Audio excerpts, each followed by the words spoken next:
भाग 15। पिछले भाग में सफ़वान ने दर्पणों की सुरंग की परीक्षा पास की, जहां उसे अपने लालच और सच्चाई का सामना करना पड़ा। अब वह दरवेश के साथ अंतिम परीक्षा की ओर बढ़ रहा है। चुप्पी की दीवार।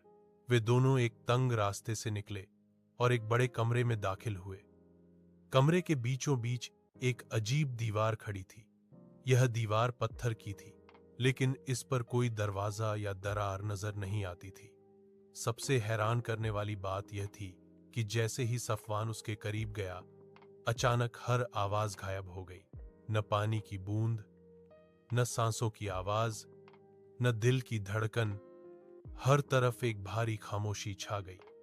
सफ़वान ने घबराकर दरवेश को पुकारना चाहा, मगर उसके होंठ हिले ही नहीं। जबान जैसे जम गई थी।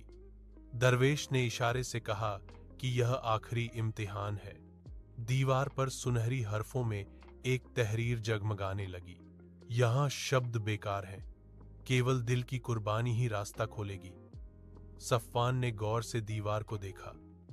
उस पर छोटे छोटे खानों में इंसानी शक्लों के नक्श बने हुए थे, जैसे बेशुमार लोग यहां आकर रुक गए हों। अचानक उनमें से एक नक्श चमकने लगा और उसमें सफ़वान की अपनी ही सूरत उभर आई।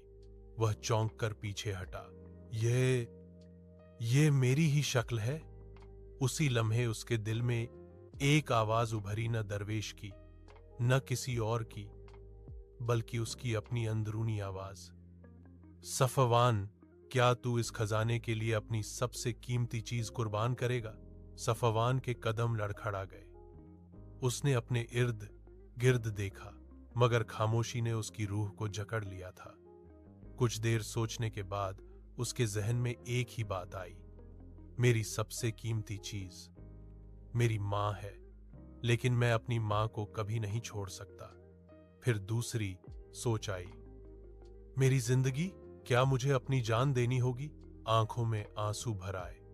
उसने दिल ही दिल में दुआ की, या अल्लाह, अगर मुझे अपनी जान देनी है तो मैं तैयार हूं, लेकिन मेरी कुर्बानी दूसरों के लिए रोशनी बने।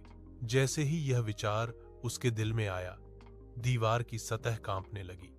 उस पर सफ़वान की छवि और अधिक चमकने लगी, फिर धीरे धीरे घुल गई। अचानक दीवार के बीचों बीच एक दरवाजा बन गया, जो रोशनी से जगमगा रहा था। दरवेश आगे बढ़ा और सफ़वान के कंधे पर हाथ रखा। उसकी आंखों में गर्व था।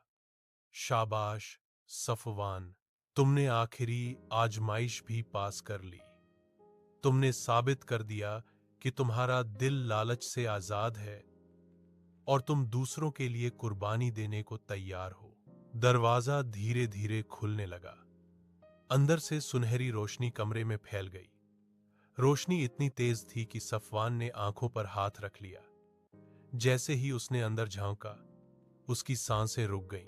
वहां अनगिनत सोने के सिक्के, जवाहरात और हीरे चमक रहे थे, लेकिन उन सब के बीच एक पुराना संदूक रखा था, जो किसी खास राज को छुपाए हुए लग रहा था। सफ़वान के दिल की धड़कन तेज हो गई।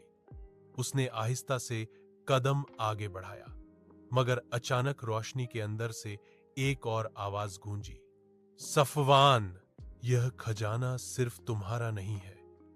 तुम्हें फैसला करना होगा कि इस दौलत के साथ क्या करो। सफ़वान के कदम रुक गए। पसीना उसके माथे से बहने लगा। यह फैसला उसकी जिंदगी का सबसे बड़ा इम्तिहान था। जारी है अगले हिस्से में। सफ़वान खजाने के करीब पहुंचेगा और उस फैसले का सामना करेगा जो उसकी तकदीर बदल देगा।